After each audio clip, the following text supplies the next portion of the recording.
Nem mesmo a mudança na presidência da Petrobras fez os preços dos combustíveis caírem aqui no Brasil. Isso porque, segundo especialistas, os valores estão mais atrelados à situação na guerra da Ucrânia do que à administração da estatal. Quem vai explicar melhor para a gente este cenário em torno dos combustíveis é a economista e professora do Instituto de Energia e Ambiente da USP, Virgínia Parente. Oi, Virgínia, um bom dia a você. Olá, Jairo. Bom dia a você e a todos os telespectadores. Virgínia, ontem eu comentava com alguns colegas falando das saudades de pagar 50 centavos no preço da gasolina, do litro, de encher o tanque com R$ 60. Qual a solução prática para que os preços hoje comecem a cair e a gente possa ter um mínimo de nostalgia em relação a isso?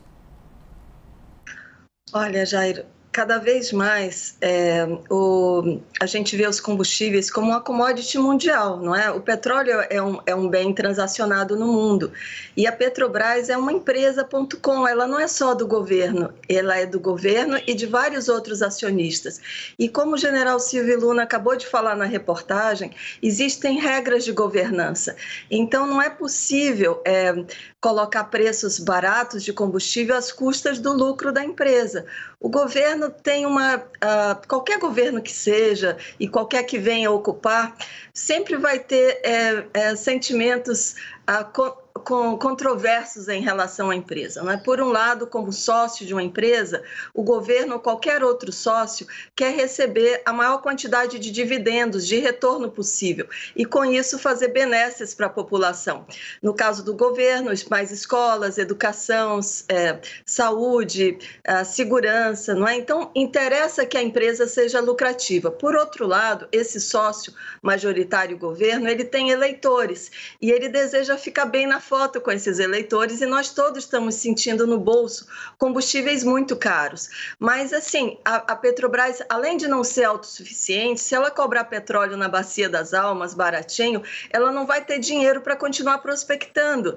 E as reservas de petróleo, cada poço de petróleo, ele é finito. Então, existe um grande esforço de prospecção e não é tudo que se fura que se encontra petróleo. Então, só esse investimento é altíssimo.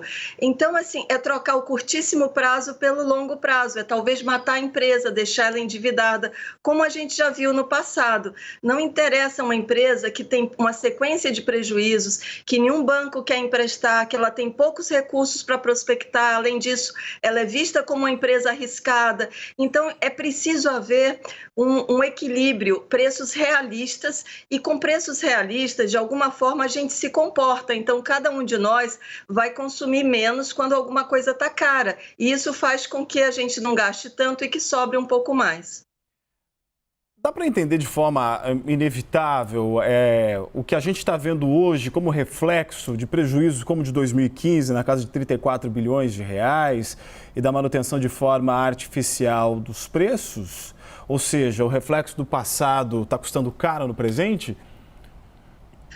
Olha, toda vez que esse reflexo vem, significa que o Brasil não trata bem os investidores. E os investidores podem ser pessoas comuns, como você, eu e todos que estão nos assistindo, né? Se nos sobra um dinheirinho, nós podemos colocar em títulos do governo, alguns em imóveis, outros até consideram a poupança e outros consideram um pouco de ações. Inclusive, os próprios funcionários investem em ações. Então, o que é o mercado de ações? É uma empresa convidar mais sócios para ter mais dinheiro para fazer mais coisas.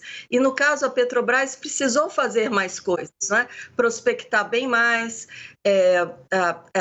desenvolver uma tecnologia que é fantástica e admirada. Então, um outro tabu que existe é que empresas gerenciadas pelo governo são ineficientes. Isso não é verdade. Empresas onde o governo é o sócio majoritário. Às vezes, sim, às vezes os governantes indicam pessoas que não entendem nada do assunto. Outras vezes indicam pessoas que entendem muito. E a própria estrutura da empresa é tão competente que rapidamente explica a esses novos entrantes, seja sejam na presidência ou nas diretorias, como é que as coisas funcionam?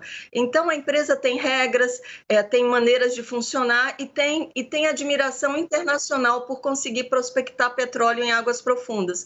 Tudo isso custa muito caro. Não dá para reprisar, infelizmente, o passado da gente ter litros de gasolina abaixo de R$1, pelo menos por enquanto, a não ser que a gente descubra algum outro combustível e ele sobre tanto que essa interação de mercado faça com que o preço vá para a bacia das almas.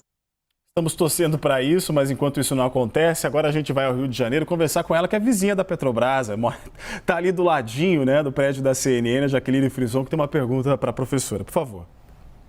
É isso, professora, muito bom dia, obrigada por falar conosco. Eu queria entender uma coisa, porque vários países, né, eles estão sendo acionados aí para atender toda essa demanda internacional de petróleo que tem sido prejudicada por essas sanções à Rússia. Eu queria que você falasse um pouquinho em quanto tempo essas medidas podem surtir efeito aí para o consumidor. Sim, Jaqueline, esse é um assunto bastante importante, não é? A Rússia, ela é responsável por praticamente um naco enorme de fontes de energia para a Europa. E, por exemplo, a Europa é muito dependente do gás russo. Se esse gás não chega, ou se a Europa não quer botar uma azeitona na empadinha da Rússia, comprando e pagando por esse gás, significa que essa demanda energética vai ter que vazar para outros combustíveis. E um desses é o próprio petróleo. Então, existe, em certa medida, uma substituição por térmicas que funcionam, termoelétricas, que geram energia elétrica a gás natural, que funcionam, por exemplo, por óleo combustível advindo do petróleo. Então, se você fecha a torneirinha do gás natural, sobra uma pressão muito grande sobre o petróleo no mundo. E a substituição do petróleo é algo, de fato, muito complicado. Quando a gente teve aqueles 2 choques do petróleo na década de 70, de 73, por exemplo, só em 76 nós começamos o programa do Proálcool no Brasil. Então, o mundo, sim, vai procurar por combustíveis alternativos, por formas de gerar. Isso vai dar um impulso enorme nas renováveis, mas não é algo que fique pronto em 2, 3 meses. O que a gente vai ver no curto prazo é muita volatilidade. Mesmo que se façam parques eólicos offshore, que se coloquem mais fazendas solares fotovoltaicas, tudo isso demanda tempo. Então, nesse curto prazo, essa fechada de torneira, essa migração e pressão sobre o petróleo, porque o gás não está sendo disponibilizado na intensidade que necessita, tudo isso dá uma explosão de curto prazo no preço do petróleo que a gente está sentindo aqui.